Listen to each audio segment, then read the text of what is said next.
Hi friends, welcome to me and my life. இன்றைக்கி நம்ம சேனலில் உங்களுக்கு பிடிச்ச மாதிரி ஒரு சூப்பரான vlog தான் நான் உங்களோட ஷேர் பண்ணிக்க போகிறேன். இது வந்து என்னோட டெய்லி ரொட்டீன் vlog-ஆக மட்டும் இல்லாமல் உங்களுக்கு யூஸ்ஃபுல்லாக இருக்க மாதிரி இன்னும் சில குட்டி குட்டி விஷயங்களும் ஆட் பண்ணியிருக்கேன்.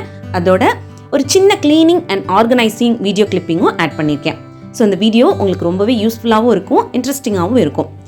வீடியோ ஸ்கிப் பண்ணாமல் பாருங்கள். இப்போ வாங்க வீடியோக்குள்ளே போகலாம்.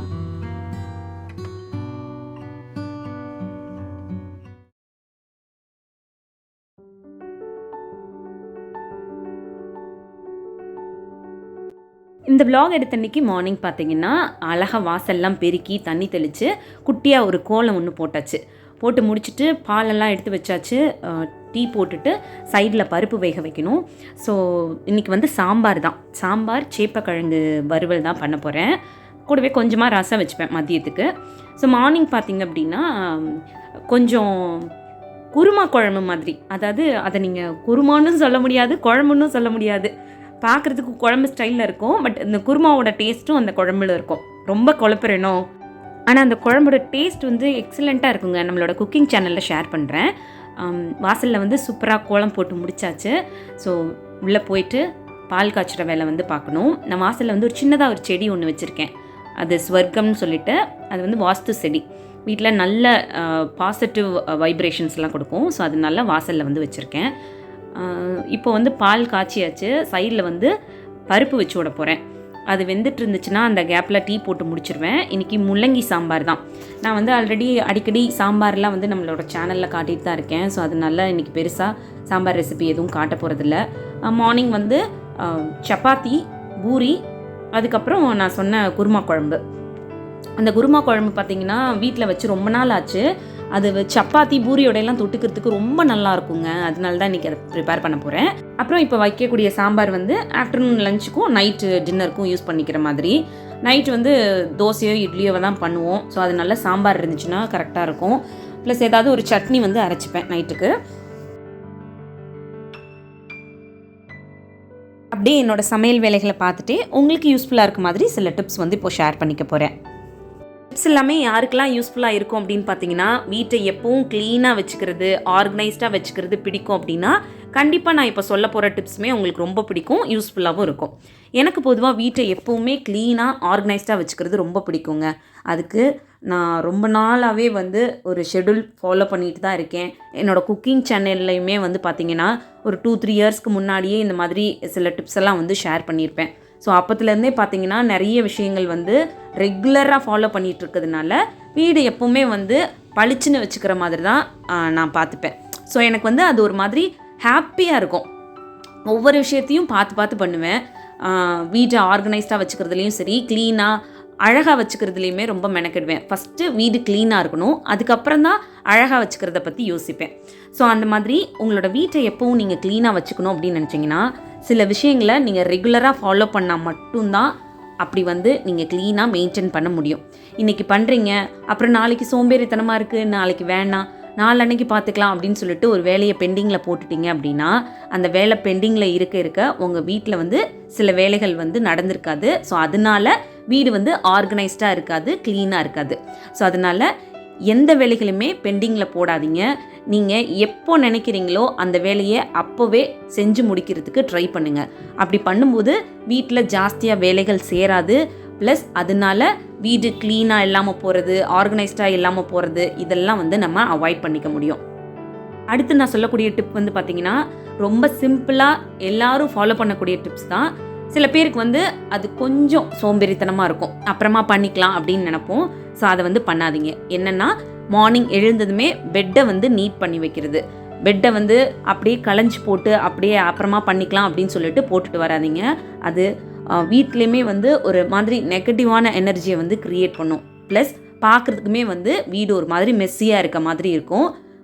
பெட்ரூமில் நீங்கள் பெட்டை நீட் பண்ணி வச்சிட்டிங்கனாலே பெட்ரூமே க்ளீனாக இருக்க மாதிரியான ஒரு லுக் கிடைக்கும். ஸோ அதனால மார்னிங் எழுந்ததுமே உங்களோட பெட்டை வந்து எப்பவும் க்ளீனாக வச்சுக்கிறதுக்கு அதை வந்து நீட்டாக அரேஞ்ச் பண்ணி வைங்க. அடுத்ததாக நீங்கள் புதுசாக வீட்டுக்கு வாங்குகிற பொருளாக இருந்தாலும் சரி, ஏற்கனவே நீங்கள் வீட்டில் வாங்கி வச்சுருக்க பொருளாக இருந்தாலும் சரி, அதுக்கான ஒரு இடம் வீட்டில் இருக்கா அப்படின்னு பார்த்து அதை சரியான இடத்துல ஆர்கனைஸ் பண்ணி வைங்க. அந்த பொருளை இன்றைக்கி உங்களோட கிச்சனில் வைக்கிறது, அப்புறம் அதை எடுத்து டைனிங் டேபிளில் வைக்கிறது, அடுத்தது அதை எடுத்துகிட்டு போய் லிவிங் ஏரியாவில் வைக்கிறது, இந்த மாதிரி இல்லாமல் நீங்கள் வாங்கக்கூடிய எந்த பொருளுக்குமே வீட்டில் ஒரு ஸ்பேஸ் இருக்கா அப்படின்னு இருந்துச்சுன்னா மட்டும் வாங்குங்க. அப்படி இல்லைன்னா அதை வாங்குறத அவாய்ட் பண்ணுங்கள். ஏன்னா அந்த மாதிரி வாங்கக்கூடிய பொருளுக்கு இடம் இல்லாமல் நம்ம டைனிங் டேபிளில் வைக்கிறது, கிச்சனில் வைக்கிறது, இதெல்லாம் வந்து தேவையில்லாத ஒரு மெஸ்ஸியான லுக் வந்து வீட்டில் க்ரியேட் பண்ணிகிட்டே இருக்கும்.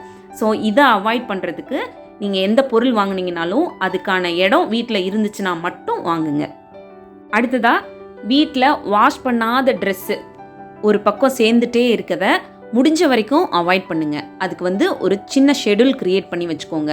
வீக்லி 2 டேஸோ இல்லை 3 டேஸோ வந்து கண்டிப்பாக ட்ரெஸ் வந்து வாஷ் பண்ணணும். இந்த நாளில் நம்ம இந்த ட்ரெஸ் எல்லாம் வந்து வாஷ் பண்ணி நீட் பண்ணி எடுத்து வச்சுருக்கணும் அப்படின்னு சொல்லி டிசைட் பண்ணி அது எந்த நாள் அப்படின்றத நீங்கள் உங்களோட ஷெடியூல் லிஸ்ட்டில் வந்து நோட் பண்ணி வச்சுக்கோங்க. அந்த நாளில் நீங்கள் ஒரு ரிமைண்டர் போட்டு வச்சுட்டு கூட அன்றைக்கி மார்னிங் எழுந்ததுமே மெஷின் ஆன் பண்ணி அதில் ட்ரெஸ்ஸை போட்டு விட்டுருங்க. அது ஒரு பக்கம் ஓடிட்டுருக்கும். நீங்கள் மற்ற வேலைகள்லாம் பார்த்து முடிச்சுட்டு அதை எடுத்துகிட்டு நீங்கள் ட்ரை பண்ணுறதுக்கு போட்டுடலாம். எப்போவுமே வீட்டில் வந்து அழுக்கான ட்ரெஸ்ஸஸ் வந்து அங்கெங்கே இருந்துச்சு அப்படின்னா அது ஒரு மாதிரி கிளம்ஸியான லுக் வந்து க்ரியேட் பண்ணும். அது மட்டும் இல்லாமல் அதனால நிறைய வீட்டுக்குள்ளே குட்டி குட்டி பூச்சி வர்றது, கொசுக்கள் வர்றது, இதெல்லாம் வந்து வர ஆரம்பிக்கும். ஸோ அதனால் இதை அவாய்ட் பண்ணுறதுக்கு எப்போவுமே ஒரு சின்ன ஷெடியூல் க்ரியேட் பண்ணி அதை வந்து ரெகுலராக ஃபாலோ பண்ணி பாருங்கள். அந்த ட்ரெஸ் வாஷ் பண்ணுற ஹேபிட் வந்து உங்களுக்கு ரெகுலரைஸ் ஆகிடும். இது மாதிரி சின்ன சின்ன விஷயங்களை நீங்கள் ஃபாலோ பண்ணி பாருங்களேன். வீடு எப்போவும் க்ளீனாக ஆர்கனைஸ்டாக இருக்கும்.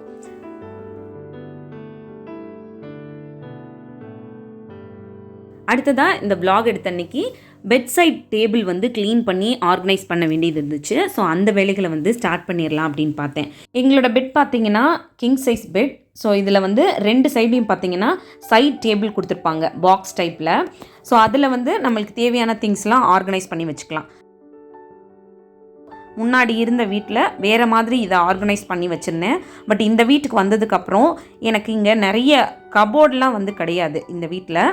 பட் எங்களுக்கு பர்சனலாக நாங்கள் வச்சுருக்கக்கூடிய திங்ஸ் இருக்கும் இல்லையா, அதுவே வந்து ஸ்டோர் பண்ணுறதுக்கு போதுமானதாக இருக்கும். ஸோ அதனால் இந்த சைட் டேபிள்லாம் வந்து சில திங்ஸ் வந்து ஆர்கனைஸ் பண்ண போகிறேன் இன்றைக்கி. ஆல்ரெடி இதுக்குள்ளே கொஞ்சம் திங்ஸ் வந்து போட்டு வச்சுருக்கேன். ஸோ அதெல்லாம் எடுத்து க்ளீன் பண்ணி முடிச்சுட்டு இதை வந்து நீட்டாக ஆர்கனைஸ் பண்ணி வைக்க போகிறேன்.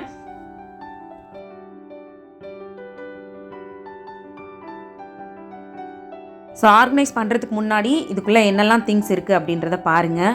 ஸோ இதெல்லாம் எடுத்து வெளியில் வச்சு க்ளீன் பண்ணிவிட்டு திருப்பி இதை வந்து கொஞ்சம் வேறு மாதிரி ஆர்கனைஸ் பண்ணி வைக்கணும் அப்படின்னு நினைக்கிறேன். அதுக்கு வந்து சில பேஸ்கெட்லாம் கூட ஆல்ரெடி வாங்கி வச்சுருக்கேன். ரொம்ப நாள் ஆச்சு, பட் வந்து இன்னும் அதை வந்து யூஸ் பண்ணாமல் வச்சுருக்கேன். ஸோ 2 டேபிளுமே பார்த்திங்க அப்படின்னா முன்னாடி இருந்த வீட்டில் பெட்டில் 2 சைடும் போட்டிருந்தோம். பட் இந்த வீட்டில் வந்து ஒரு சைடு தான் அந்த டேபிள் வைக்க முடியுது. அடுத்த சைடு வந்து இந்த சைட் டேபிள் வச்சோம் அப்படின்னா பின்னாடி பால்கனி பக்கம் இருக்க டோர் வந்து ஓப்பன் பண்ணி க்ளோஸ் பண்ணுறதுல கஷ்டமாக இருக்குது. ஸோ அதனால் இதை வந்து நாங்கள் ட்ரெஸ்ஸிங் டேபிளில் ஒட்டி இந்த சைட் டேபிளில் போட்டு வச்சுருக்கோம் ஒரு டேபிளை. இன்னொன்று வந்து பெட்டை ஒட்டி இருக்க மாதிரியே வச்சுருக்கோம். ஸோ இப்போ உள்ளே இருக்க திங்ஸ் எல்லாத்தையும் எடுத்து வெளியில் வச்சுட்டு இதை ஒரு வாட்டி க்ளீன் பண்ணிவிட்டு திருப்பி என்கிட்ட இருக்கக்கூடிய சின்ன சின்ன ட்ரே பேஸ்கெட் இருக்கும் இல்லையா, அது வச்சு தான் நான் வந்து இந்த திங்ஸ் எல்லாம் ஆர்கனைஸ் பண்ணி வைக்க போகிறேன். இதில் நான் வைக்கக்கூடிய திங்ஸ் எல்லாமே எங்களுக்கு டக்குன்னு எடுத்து யூஸ் பண்ணுற மாதிரியான திங்ஸாக தான் இருக்கும். ஸோ அந்த மாதிரி தான் ஆர்கனைஸ் பண்ணுறேன். இப்போ நான் வந்து ஆர்கனைஸ் பண்ணி முடிச்சிட்டேன். உங்களுக்கு அதை தான் வந்து காட்ட போகிறேன். இப்போது இந்த ட்ரெஸ்ஸிங் டேபிள் பக்கத்தில் இருக்கக்கூடிய இந்த சைட் டேபிளில் பார்த்தீங்க அப்படின்னா இந்த மாதிரி 2 சின்ன ட்ரே வச்சு சில திங்ஸ் வந்து ஆர்கனைஸ் பண்ணியிருக்கேன். ஒரு சைடு இருக்கக்கூடிய இந்த ட்ரேயில் பார்த்தீங்க அப்படின்னா நம்ம குளிக்கும்போது யூஸ் பண்ணக்கூடிய அந்த ஸ்பான்ஸ் ஸ்க்ரப்பர் இருக்கும்ல, அது வந்து எக்ஸ்ட்ரா ஸ்டாக் வந்து வச்சுருக்கேன். மிச்சம் இருக்கிறது வந்து யூஸ் பண்ணிகிட்ருக்கோம். ஸோ இந்த 2 இது வந்து ஸ்டாக்கில் வச்சுருக்கேன். அப்புறம் எக்ஸ்ட்ராவாக ஸ்டாக்கில் இருக்கக்கூடிய சோப், ஷியக்கா, அது எல்லாத்தையும் ஒரு ட்ரேயில் வச்சுருக்கேன். இந்த ட்ரேயில் பார்த்தீங்கன்னா மவுத் வாஷ் இருக்கும் இல்லையா, அது வந்து எக்ஸ்ட்ரா ஸ்டாக் இருக்கக்கூடியது. அப்புறம் பேஸ்ட், அப்புறம் டிஷ்யூ பேப்பர் கார்க்குரியது, அப்புறம் வந்து பார்த்திங்கன்னா டால்கம் பவுட்ரு. இது வந்து என் அத்தை இல்லை எங்கள் அம்மா வந்தாங்கன்னா யூஸ் பண்ணுவாங்க. ஸோ அதனால ஒரு கண்டெய்னர் வந்து எக்ஸ்ட்ரா வாங்கி வச்சுருப்பேன். ஸோ அதெல்லாம் வந்து ஒரு ட்ரேயில் வச்சுருக்கேன். பின்னாடி பக்கம் கொஞ்சம் ஸ்பேஸ் இருந்துச்சு. அதில் வந்து இந்த டூத் ப்ரஷ் ஹோல்டர் இருக்கும் இல்லையா, அது வந்து நான் அங்கே ஸ்டோர் பண்ணி வச்சுருக்கேன். அப்புறம் இந்த பாட்பூரி வந்து லாஸ்ட் டைம் டிமார்ட்டில் வாங்கினது அது கொஞ்சம் இருக்குது. ஸோ அதையும் இங்கே தான் வச்சுருக்கேன். பெட்ரூமில் யூஸ் பண்ணக்கூடிய கேண்டில் வச்சுருக்கேன். அப்புறம் இந்த எல்இடி லைட் இருக்கும்ல, நம்ம டெக்கர் பர்பஸ்க்காக யூஸ் பண்ணக்கூடியது, அது வந்து இங்கே தான் ஸ்டோர் பண்ணி வச்சுருக்கேன். ஸோ இது எல்லாத்தையும் இந்த ஒரு டேபிளில் வந்து ஸ்டோர் பண்ணி வச்சுருக்கேன். அடுத்ததாக எங்களோட பெட்டை ஒட்டி இருக்கக்கூடிய இந்த சைட் டேபிளில் பார்த்தீங்க அப்படின்னா, இந்த சைட் டேபிளில் பார்த்தீங்கன்னா நான் முன்னாடி யூஸ் பண்ண டேபிளில் வச்சுருந்த சின்ன ட்ரே இருக்கு இல்லையா, அதுவும் யூஸ் பண்ணியிருக்கேன். அது மட்டும் இல்லாமல் நம்ம ஸ்வீட் வாங்கும்போது கொடுக்கக்கூடிய ஸ்டீல் பாக்ஸஸ் எல்லாம் இருக்கும்ல, அதெல்லாம் ஆர்கனைஸ் பண்ணுறதுக்கு யூஸ் பண்ணியிருக்கேன். இந்த ஸ்டீல் பாக்ஸில் வந்து காட்டன் ரோல், அதுக்கப்புறம் தீக்காய் ஏதாவது பட்டுருச்சுன்னா யூஸ் பண்ணக்கூடிய ஜெல்லு, அப்புறம் பேண்டேடு, அந்த மாதிரி ஐட்டம்ஸ் எல்லாம் பாக்ஸில் போட்டு வச்சுருக்கேன். அப்புறம் இந்த ஃபஸ்ட் எய்ட் கிட் பாக்ஸில் பார்த்தீங்க அப்படின்னா நம்ம டக்குன்னு அவசர தேவைக்கு யூஸ் பண்ணக்கூடிய டேப்லெட் ஐட்டம்ஸ் இருக்கும்ல, ஃபீவருக்குரியது, இல்லை ஸ்டொமக் பெயினுக்குரியது, அப்புறம் ஹெட்டேக்குரியது, இல்லை ஏதாவது ஸ்கின் அலர்ஜி வந்துருச்சுன்னா அதுக்குரிய டேப்லெட்ஸ், அந்த மாதிரி இருக்கக்கூடியதெல்லாம் இதில் வந்து ஸ்டோர் பண்ணி வச்சுருக்கேன். ஸோ இந்த மாதிரி டேப்லெட்ஸ்லாம் வாங்கும்போது பின்னாடி எக்ஸ்பைரி டேட்டோடு வாங்கினோம் அப்படின்னா நம்ம எப்போவாது யூஸ் பண்ணுறதுக்கு எடுக்கும்போது டேட் இருக்கா அப்படின்னு சொல்லி பார்த்துக்கலாம். இல்லைன்னா வெளியில் இருக்கக்கூடிய கவரில் நோட் பண்ணி வாங்கிக்கலாம். ஒரு டேப்லெட்ஸ் போட்டு தரக்கூடிய கவர் இருக்கும் இல்லையா, அதில் வெளியில் எக்ஸ்பைரி டேட் போட்டு நோட் பண்ணி கொடுத்தாங்க அப்படின்னா அதை நம்ம அப்படியே ஸ்டோர் பண்ணிக்கிட்டோன்னா தேவைப்படும் போது அந்த டேட்டெல்லாம் இருக்கா இல்லை எக்ஸ்பைரி ஆகிடுச்சா அப்படின்னு சொல்லி பார்த்துக்கலாம். ஸோ அந்த மாதிரி போட்டு ஒரு பாக்ஸில் வச்சுருக்கேன் டேப்லெட்ஸ் எல்லாம். அப்புறம் யூஸ் பண்ணாத புது மாஸ்க்கெல்லாம் ஒரு கவரில் போட்டு வச்சுருக்கேன். இந்த ட்ரேயில் பார்த்தீங்க அப்படின்னா ஒரு கண்டெய்னரில் ஹென்னா பவுடர் இருக்குது, நம்ம ஹேர்க்கு யூஸ் பண்ணிக்கிறதுக்கு. அப்புறம் இந்த பால் வந்து என்னடா சம்மந்தம் இல்லாமல் இந்த ட்ரேயில் இருக்குதுன்னு பார்க்குறீங்களா, இது வந்து நான் நைட்டு தூங்குறதுக்கு முன்னாடி என்னோடய பாதத்தை மசாஜ் பண்ணுறதுக்காக யூஸ் பண்ணுவேன். எனக்கு வந்து ரொம்ப நேரம் கிச்சனில் இருந்தேன் அப்படின்னா கால் வந்து கொஞ்சம் பெயின் ஆகும். ஸோ அதனால் அந்த பால் வச்சு கொஞ்சம் நேரம் மசாஜ் பண்ணோம் அப்படின்னா இன்ஸ்டண்ட்டாக ஒரு ரிலீஃப் கிடைக்கும், அதனால வச்சுருக்கேன். அப்புறம் ப்ரஷஸ்லாம் நம்ம மேக்கப்புக்கு யூஸ் பண்ணக்கூடிய ப்ரஷ் வச்சுருக்கேன். அப்புறம் ஒத்தடம் கொடுக்கறதுக்கு யூஸ் பண்ணக்கூடிய ஹாட் பேக் வந்து இதில் வச்சுருக்கேன். தலைக்கு யூஸ் பண்ணக்கூடிய அந்த மசாஜர் ஸ்டிக் மாதிரி ஒன்று இருக்கும்ல, அது வந்து இங்கே வச்சுருக்கேன். இந்த பாக்ஸ் வந்து பார்த்திங்கன்னா ஸ்வீட் வாங்கின பாக்ஸ் தான். ஸோ இதில் வந்து கொஞ்சம் இந்த மாதிரி செல்லோ டைப்லாம் இருக்கும்ல, அதெல்லாம் வந்து நம்மளுக்கு அவசர தேவைக்கு எங்கே இருக்குதுன்னு தேடிட்டு இருக்க முடியாது. ஸோ அது எல்லாத்தையும் இந்த மாதிரி ஒரு பாக்ஸில் போட்டு வச்சுருக்கேன். இதெல்லாம் தான் இந்த சைட் டேபிளில் நான் ஆர்கனைஸ் பண்ணி வச்சுருக்கேன். ஸோ என்னோடய பெட் சைட் டேபிளில் பார்த்தீங்கன்னா டக்குன்னு எடுத்து யூஸ் பண்ணக்கூடிய தேவையான பொருட்கள் வந்து ஆர்கனைஸ் பண்ணியிருக்கேன். ஸோ அவ்வளோதான், இந்த vlog இதோட முடியுது. உங்களுக்கு யூஸ்ஃபுல்லாக இருந்திருக்கும் அப்படின்னு நினைக்கிறேன். யூஸ்ஃபுல்லாக இருந்துச்சுன்னா மறக்காமல் இந்த வீடியோக்குள்ளே இருக்க லைக் பட்டனை கிளிக் பண்ணிடுங்க. இன்னொரு யூஸ்ஃபுல்லான வீடியோவோட நான் உங்களை மீட் பண்ணுறேன். தேங்க்யூ.